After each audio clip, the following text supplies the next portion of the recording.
Pemirsa, menjelang gelaran Piala Bergilir Wali Kota Palembang, event basket 3x3 seri 2 yang dilaksanakan oleh PAL TV, SMP Negeri 1 Palembang yang merupakan juara pada turnamen sebelumnya, terus-menerus menggelar latihan guna untuk mempertahankan gelar juara.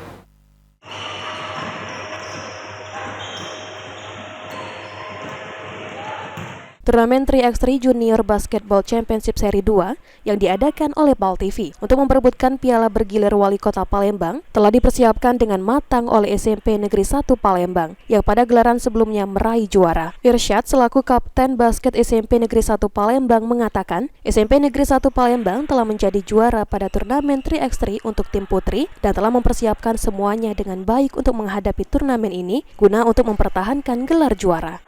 Putri juara. Jadi usaha yang telah dilakukan oleh SMP 1 sendiri apa untuk menghadapi turnamen ini ya? Usaha kami? Ya. Mungkin kami bakal usahain terbaik buat menjadi champion. Untuk latihannya sendiri bagaimana? Kalau latihannya mungkin udah lumayan persiapan kami di event ini. Berapa kali latihannya?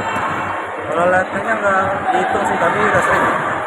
Irsyad juga berharap dengan adanya latihan rutin bisa mempertahankan gelar tim putri yang mereka raih, serta menambah gelar pada tim putra. Adanya motivasi dan semangat dari pelatih membuat mereka yakin bisa mempertahankan gelar bahkan menambah